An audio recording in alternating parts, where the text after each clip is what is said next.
Je voulais te partager quelques setups, quelques trades qui correspondent au modèle ICT 2022 de son mentorship. Parce que sur le Discord, je vois pas mal de messages passer comme quoi certaines personnes ont du mal à potentiellement voir les setups en live, voir le modèle en live, voir à implémenter les concepts.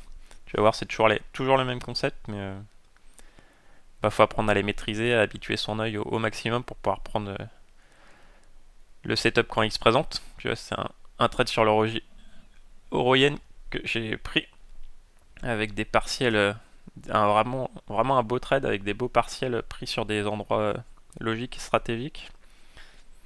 Et bon, on va le décortiquer en live. On va se remettre dans les conditions du direct. Tac. Pourquoi j'ai pris ce setup et pourquoi il correspond aux critères ICT. Donc quand je vois ça, je vois l'euro-yen, il est clairement baissier. Clairement baissier, il n'y a pas de contre-indication, il n'y a pas de prise de liquidité franche à la baisse qui pourra nous faire croire qu'on repartirait plus haut. Donc biais baissier. Quand on voit ça, on identifie les zones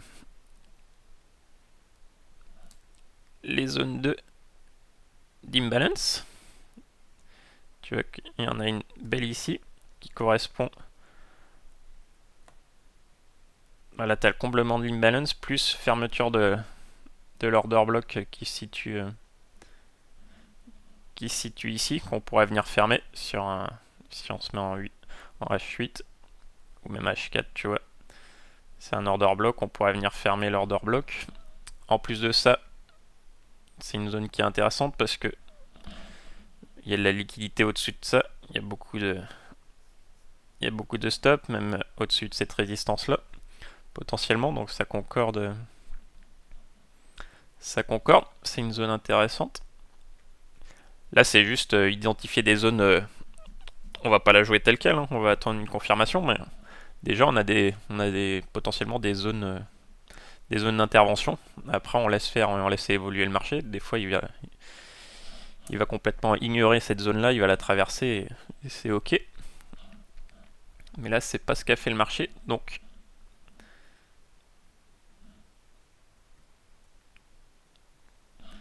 il arrive dans notre zone. Donc là, on fait toujours rien, on attend. Je te rappelle ce qu'on attend, toujours un breaker block. Un breaker block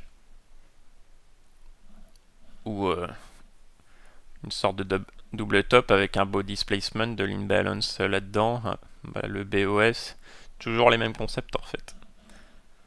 Order block, liquidité, BOS, imbalance. Donc là, on attend, on arrive dans notre zone, on attend.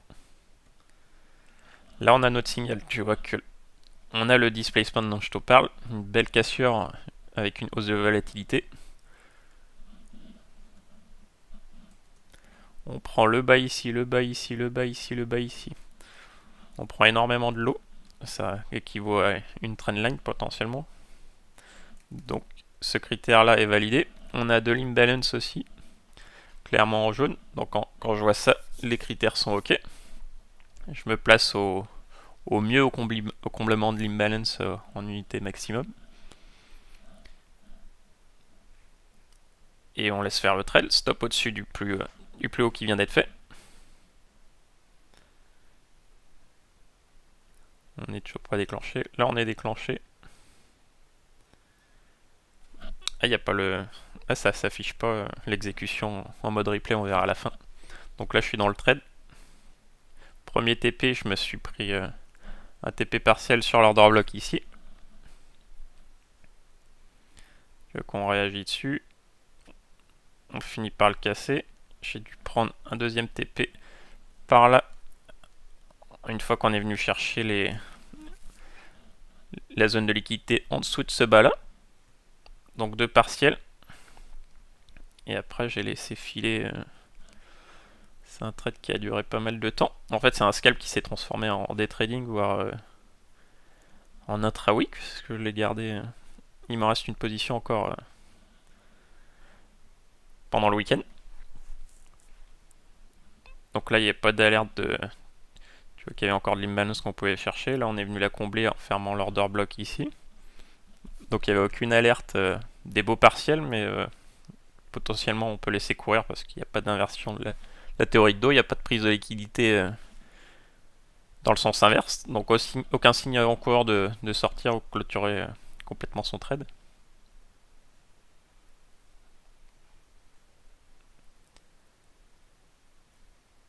Tac. Et là on est en live, donc comme je te disais, tac, l'exécution elle est là. Entrée sur le comblement de l'imbalance. Sortie partiel partiel. J'ai pris un partiel ici parce que en unité de temps maximum plus haute, on est venu chercher un petit peu sous ces bas là. Donc grosse prise de liquidité. Zone intéressante. Donc c'est ça, hein, c'est sortir sur des paliers, clôturer ses gains, pyramider si tu peux. Et pourquoi je suis sorti? En plus j'ai bien fait parce qu'après il a donné, j'ai pas osé le prendre, il a donné un signal inverse. Tu vois le breaker block exactement le même que ici. À l'inverse, breaker block, on a le body displacement, on a l'imbalance ici, on a forcément le BOS, on a tous les critères. J'ai pas osé le prendre parce que la tendance était sacrément baissière, mais comme quoi ça marche aussi. Tu vois, comblement de l'imbalance, on en a laissé un peu, c'est pas toujours parfait au pips frais, mais voilà pour ce trade là. Tu vois qu'on vient fermer l'order block ici. Et bon, on verra début à l'ouverture ce soir et ce qu'il fait la semaine prochaine. Mais j'ai déjà clôturé un beau trade. D'autres exemples que j'ai pas pris, que j'ai loupé. Tu vas voir, même concept, toujours même config. Là, sur l'USD JPA, on est en 15 minutes. C'est intéressant, on vient prendre la zone de liquidité au-dessus du haut de la session asiatique pendant la session de New York, donc c'est intéressant. Session de toujours recontextualiser où est-ce qu'on en est par rapport au prix d'ouverture. Tu vois la session asiatique, la session de Londres on vient prendre le bas de la session asiatique et la session de New York on vient balayer le haut et prendre la liquidité au-dessus de la session asiatique, donc c'est une bonne zone de prise de liquidité, donc intéressante à voir si on a un setup de retournement. Et on va se mettre en tac tac, 3 minutes, il est propre. On a le fameux breaker block, tac.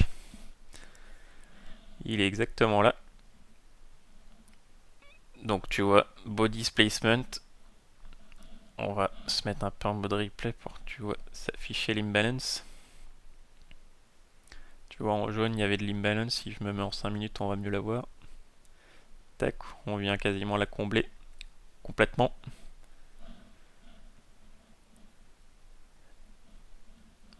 Et après un trade qui a donné, tu vois, tu peux viser cette zone là de comblement. Venir fermer l'order block ici. Tu as toute cette zone d'imbalance à venir potentiellement balayer.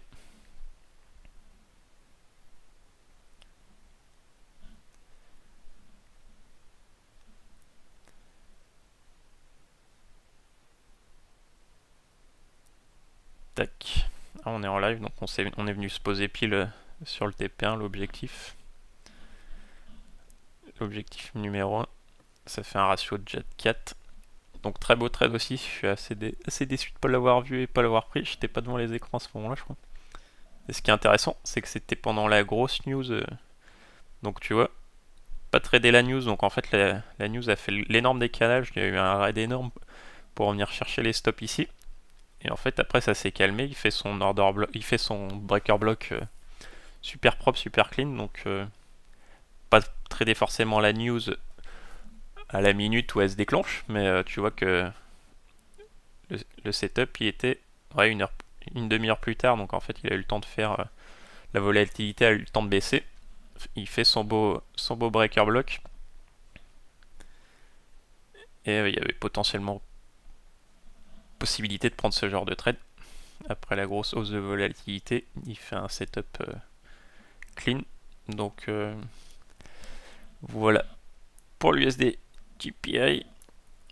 Nasdaq, toujours pareil. C'était le même jour, je crois. Là, c'était vendredi, 14h30. Vendredi, 14h30, ouais, donc signal inversé sur le Nasdaq. Donc pareil, tu vois, c'est pas un breaker block, mais c'est une variante. L'important, c'est d'avoir cette structure-là, c'est qu'on ait un BOS à ce niveau-là. Tu vois qu'on a le BOS. Le plus important, c'est avoir un super displacement comme ça avec l'imbalance qui vient avec. Donc après, peu importe que le signal soit comme ça, que le signal soit comme ça. L'important, c'est le BOS, c'est la structure même du marché. Il ne faut pas s'attacher au fait que ça peut être un double top, un double bottom, ça peut être le breaker block où on vient chercher plus bas à ce niveau-là. Ça peut être une faiblesse où on vient pas chercher le plus bas, mais on a quand même la structure. L'important, c'est la psychologie derrière ce setup et surtout où est-ce qu'il se situe en fait. Tu vois que là, il s'est formé sous ce gros support. Après, lui, il était un peu moins propre. La liquidité, c'est pas le plus beau setup. On est venu fermer l'order block ici, mais il y avait encore potentiellement beaucoup d'imbalance à venir chercher. C'est pas le plus clean. Tu vois qu'il y avait encore beaucoup potentiellement à venir chercher. En daily, on est presque venu fermer complètement. Donc la zone c'était pas la plus belle zone. Après, le setup en lui-même était beau, donc ça se jouait. Breaker block, on rentre sur le comblement de l'imbalance. Et après TP1, potentiellement ici. Donc pareil, lui il a dû donner pareil, un 3,5. Voilà pour un exemple de 3 exemples de trade et un trade perdant. Un trade perdant sur la UD USD parce qu'il n'y a pas que des trades gagnants, malheureusement, même avec les concepts d'ICT. On se remet dans les conditions du direct.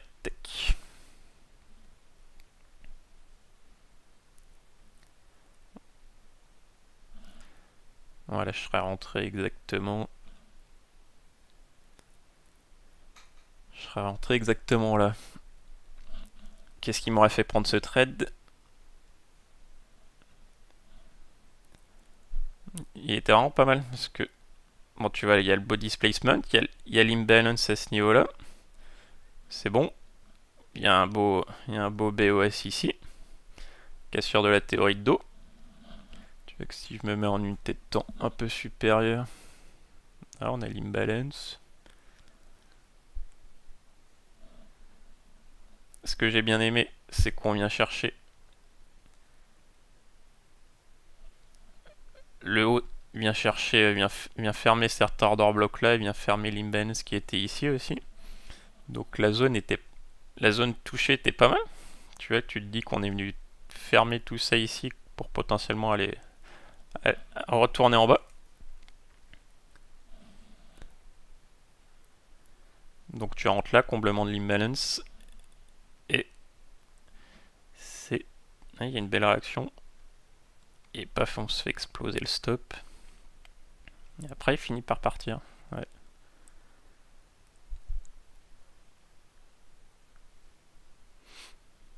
Donc voilà. Pas 100% de trade gagnant, c'est normal. Même si c'était le dit que tu dois être préparé à prendre des séries de 5, 6, voire lui il parle de 8 pertes. Si t'es pas prêt à prendre 8 pertes de suite d'affilée, t'es pas prêt pour performer à long terme parce que des buffs il y en aura, des séries de pertes il y en aura, donc apprendre à s'habituer à ça et à accepter ça le plus rapidement possible pour pouvoir avancer, continuer et performer. Si tu veux en savoir plus sur la stratégie d'ICT, on voit en concept en détail tous ces concepts un par un et comment on imbrique pour avoir une stratégie complète étape par étape. Je te mets la vidéo ici, puis en attendant je te dis à la prochaine. Bon trade, et allez les bleus pour ce soir.